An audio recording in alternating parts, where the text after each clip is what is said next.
is it? Hey, are you the lead programmer of We're All Untethered by any chance? Yes. Or no. Not anymore. That project is dead. She doesn't seem surprised to be recognized. Rather sad. Something passes over her face before she straightens her back. Sorry, but who are you? What are you doing here? I am Soona Luukkanen-Kilde, the former lead programmer of Fortress Accident and RSA radios. I have over 16 years of programming experience, and I'm proficient in both Vox and Orbis languages. If you're not here to hire me, I don't really know how I can help you. Did she say over 16 years of experience? She must have started programming when she was still a teenager. Have you seen the man living up in the rafters? No? But you know he's around? Yes. It sounds like you're not worried about him at all. No. You're right. I'm not. What are you doing in an abandoned church? You really like those questions, don't you? They're bloodshot. She really hasn't been getting much sleep lately, has she? I'm a police officer, it's my job to ask questions. I'm conducting scientific research here. You can't throw me out. What research? I'm looking for the location of a 2mm hole in the world. Wait, what? She's looking for a disruption in the radio waves. That's what her personal log said. The lieutenant raises his brows, but doesn't say anything. Is the hole connected to the data loss in your journal? Yes, that's what led me here. But I suspect it might be something a bit more complicated than that. Hole in the world, what does that mean exactly? Exactly. What does it mean? Up to now, it has been impossible to say what it is because it's impossible to measure nothing. What do you think it is? What qualities does nothing have? How do you measure something that does not exist? That's a little above your pay grade at the moment.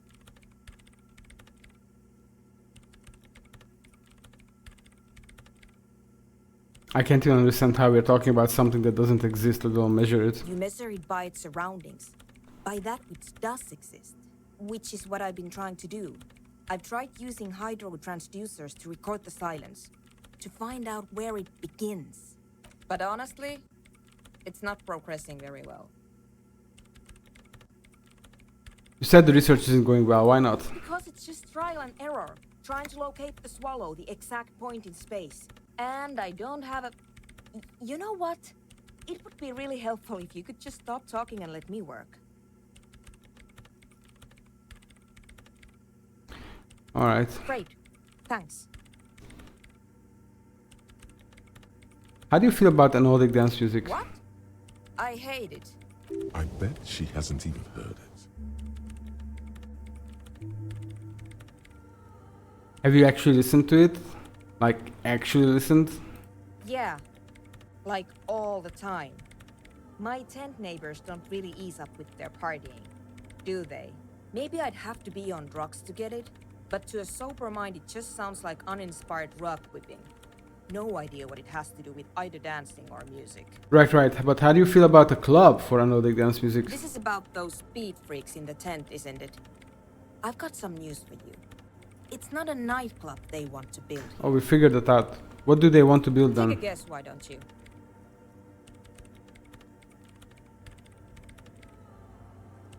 I'm still convinced they want to establish a nightclub for Nordic dance music. They said it's their dream. I can't believe they got you so easily. Go have another talk with those up-and-coming entrepreneurs. Good luck. I'm not coming in there.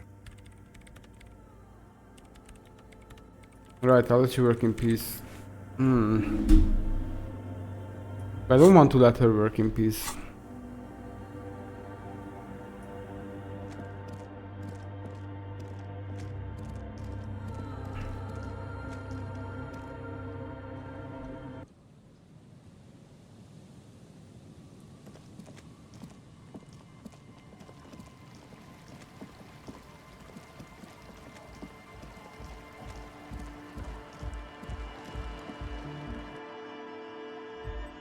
So you had a talk with Andre, and now you want to discuss things with Noid. Good. It's good you talked to Andre first. Gave me time to get a reading on your sign. Can't really talk to people before you get a reading. Why are you called Noid? The hardcore aesthetic is esoteric. It's not meant to be discussed with the law at this moment. I don't understand what that I can means. see that.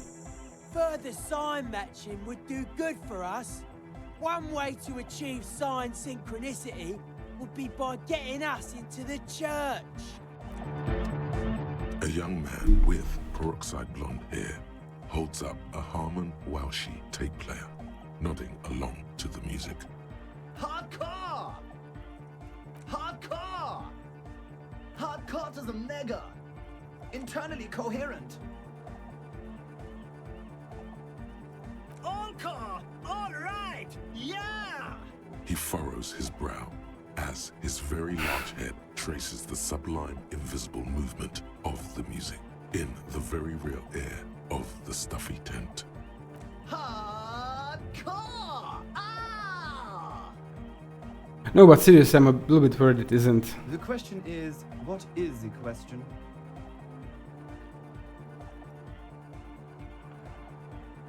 That would have been good if I had asked you a question, but I didn't. Now it's just idiotic. But there was a question? Could there have been a right way out of this garden of forking paths, you think? The young man, This is hardcore. Hardcore! Hardcore to the internally Encore! he furrows his brow. Ha! Is it though? It is. What is it? I mean, really? The question is, what is the question? No, but seriously, I'm a bit worried it isn't. The skin on your back is crawling. For a second, you can't What even is hear the happening? music anymore. There is a hawthorn tree on Rue de Saint-Gislain, right next to the canal. Don't be alarmed. Everything is okay. He isn't actually worried. Everything is still super hardcore. Are you a What's he thought thinking reader? is it? No nation, but transnation. No war, but class war. So you're not a thought reader, you're a communist? He's not a communist. It's just something he likes to yell. He picked it up from a tape jockey at the Palaceum. She was a communist, though. Yeah! With a rebel yell! But why aren't you a communist? Communism is the truth. I could be a communist. If you want that, do you Please don't turn him into a... Oh, yeah. Turn him into a communist. Come on. It would be super.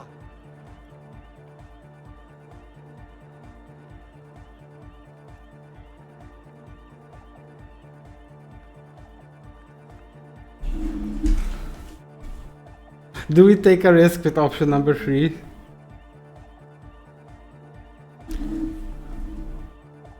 Don't be a communist, that pet is too hardcore.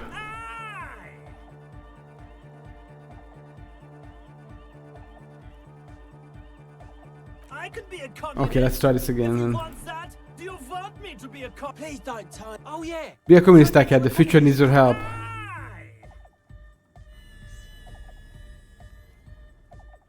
Nice. Communism rules the nation.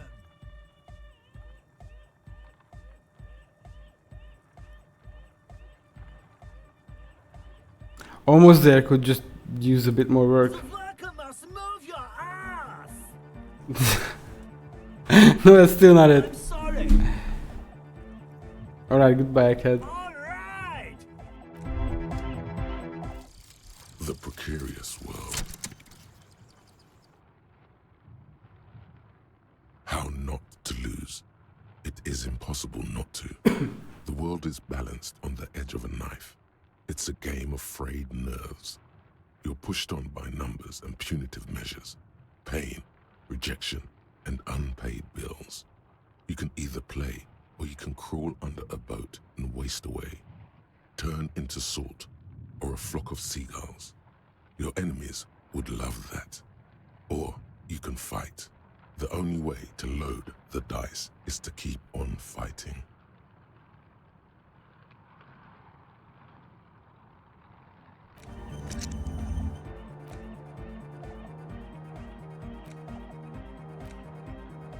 How close are we to our next level? Ooh, pretty far.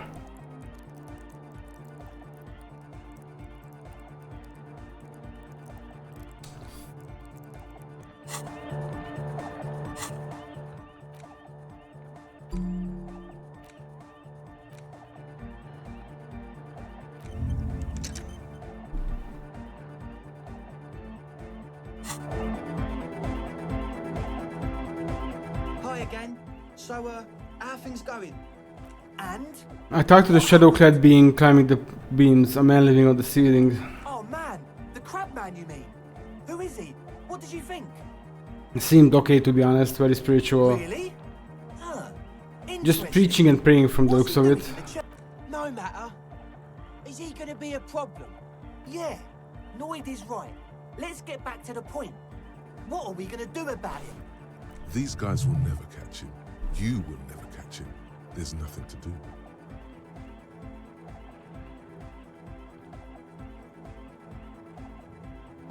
Actually, he told me he wouldn't mind the nightclub at all. I don't know, man. Doesn't it feel like a major hindrance to you? A spooky guy climbing around when all the guests are trying to have nice, friendly hyper time? Don't worry, I don't think he really gives a damn about you or anyone I else. guess it's not a massive problem, now that I think of it. Everyone is welcome to dance till the morning light! Yeah! Maybe. I guess we'll figure something out. Okay, but what about the other spooker? The one in Grandma's clothes? Did you see her? I was using the mainframe when Suna, the former lead programmer of Fortress Accident, appeared. Programmer? That's odd. What was she like? Did you ask her about the nightclub? She did not like the Nordic dance club idea. What a pity! That's my favourite thing in the world! And she doesn't like it at all! A shame. What can we do now? Do you see a way out of this jam? And into a laser-lit future of dance and unity? Unity! Dance! She made it very clear that she won't leave until her own project is And you finished. can't just evict her? No, I won't evict her, we have to come up with a different solution. Look at you, Honor Man! No, Noid. He's right. Maybe we've approached it the wrong way after all. I'm sure there's a workaround. We can make a deal not to bother her. If that's okay with her, we only want to get in the church and spread the joy and ecstasy of music. The lines in the dark exist, coexist. At least Crabman seems like an advanced being. He's hard. He'll understand. Yeah, he can do his climbing thing in the tower. And the programmer, does she like Nordic dance music?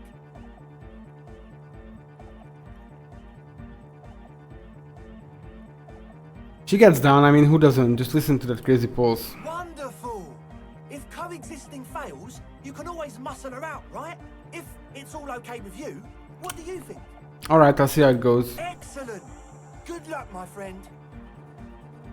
Goodbye.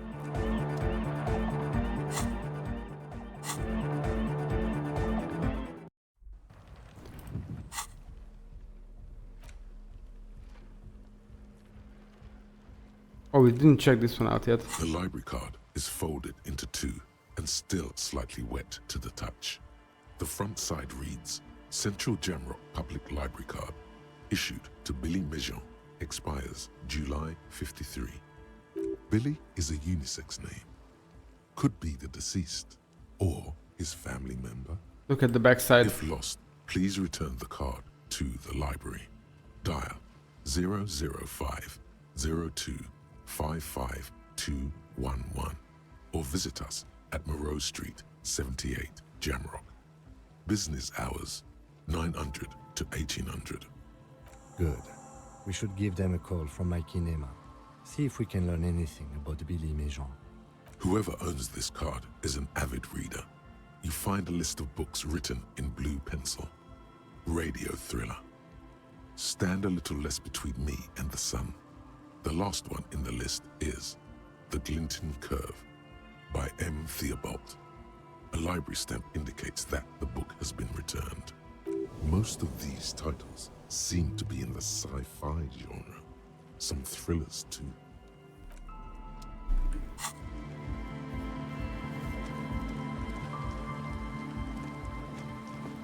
Okay, maybe we can help the lady with her project.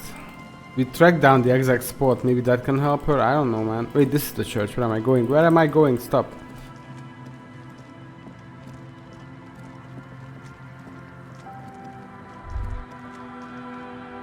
Winter, slow to let go of Revachol. Flecks some more wet snow from above. Look around you. The snow falls lazily, making the beach sand paler still, mixing with the rust-colored sewage runoff. And to think, it seemed as though it were already spring. How does it feel? The melting snow seeps through your thin clothes. Grandmothers don't let their grandchildren out dressed so lightly in this weather. You look around. What's above? More Coalition aerostatics. Occasionally, lights flash as they maneuver through the falling snow. One large airship carries crates in its belly. What's below me? Layer upon layer of sand, poisoned with industrial runoff. The storm drainage, hidden bunkers. Rats scuttle. Tell me a secret of the sands, wind. Someone stuffed a big old polar anorak into a concrete pipe under the boardwalk. It would keep you warm. You would probably never happen across it. But who knows? What's in the west? More winding coastlines lined with abandoned buildings. Crumbling piers, salt water lapping at their dark piles. Grey and red forgotten city blocks. What remains of the pre-revolutionary effort to gentrify the coast. And beyond that? The waters turn black. Coal City in the shadow of San Martin. A boomtown. Back when coal extracted from countless shafts near the city was needed to power Revachol. No more. The coal was supplanted by petroleum from the ocean floor and hydropower from the Esperance. Everything crumbled. These days, only the weakest remain in Coal City.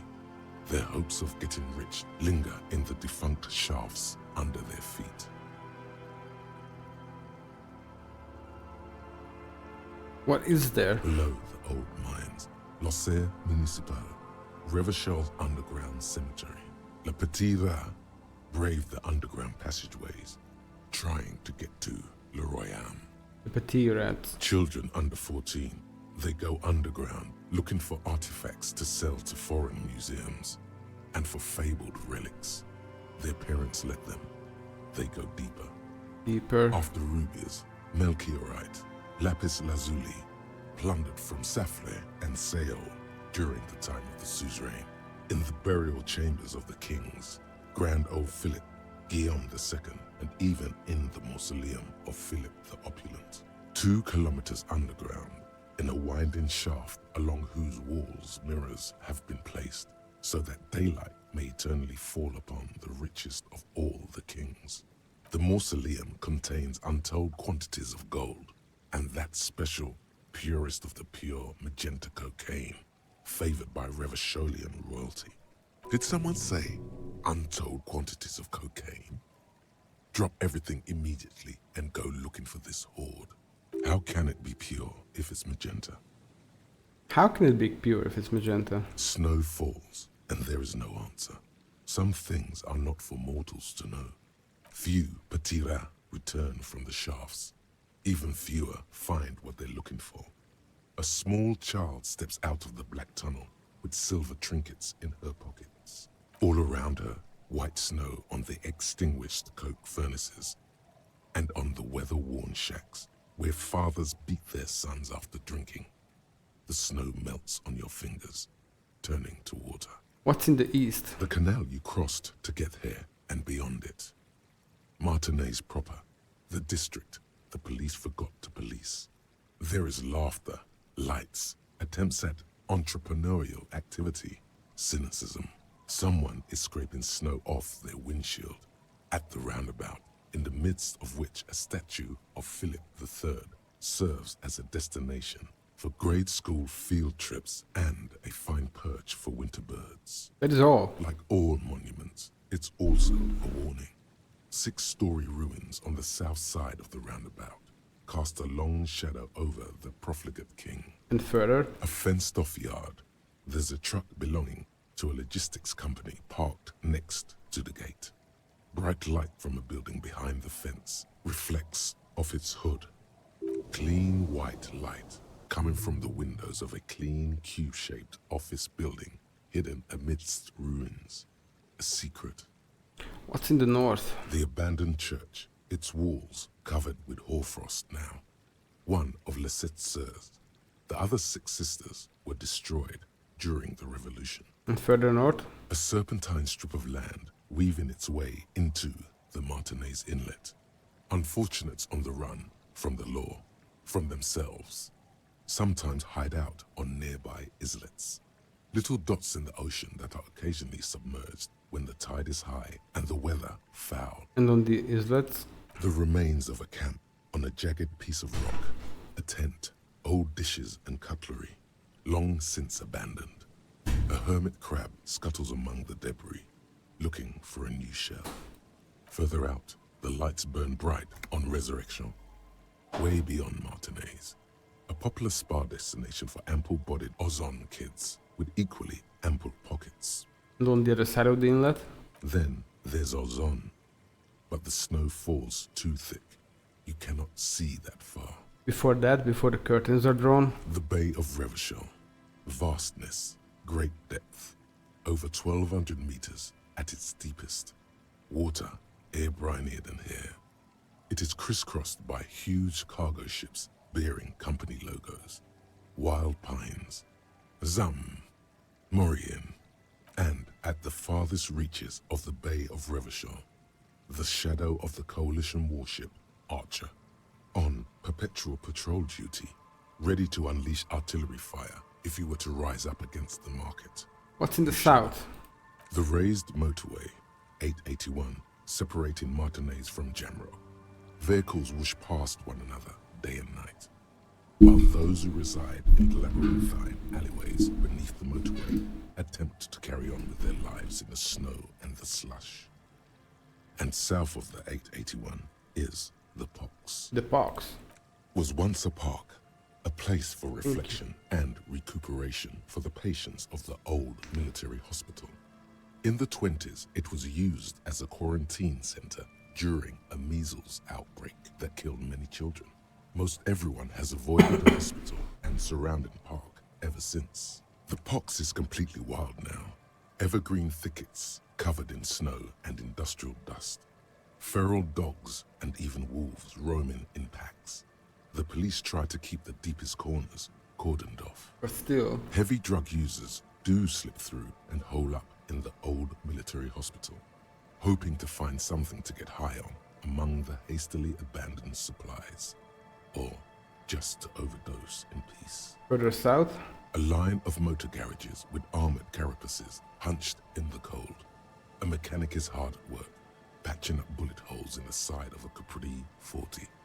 These are the garages of Precinct 41. Snow settles on the roof of the repurposed silk mill. It serves as your station. Shivering RCM personnel hurry in and out of the main entrance. Around you, the snow continues to fall. To the west, the ocean swells. No, it was home. I want more. The stairs descend to Central General. A man named Cooklove has a snow-covered stall there in the market across the bridge. He sells kebab infested with fly larvae to your colleagues who believe eating it will make them immune to food poisoning. Snow falls on the utility district, the library, the florist, the Sarah Mauritian restaurant that offers homemade wine, and also on the brothels and drug dens, and the chop shops of the Zemlyaki. All of this built around a lake that formed in a meteorite strike. At the center of this lake, there is a little ship. There are lights at the bottom of its hull. They are lights directed toward the seafloor, looking for something, like whiskers. For what? A chill comes over you, crawling down your back. The sand under your feet is wet. Somewhere in the south, tarpaulin flap in the wind. Stomp your feet for warmth, brushing off the snow. More. Oops, The water, no more. I Below, clicked the wrong children thing. underfoot, view petite all around her. We should keep moving. Who knows when the snow will let up.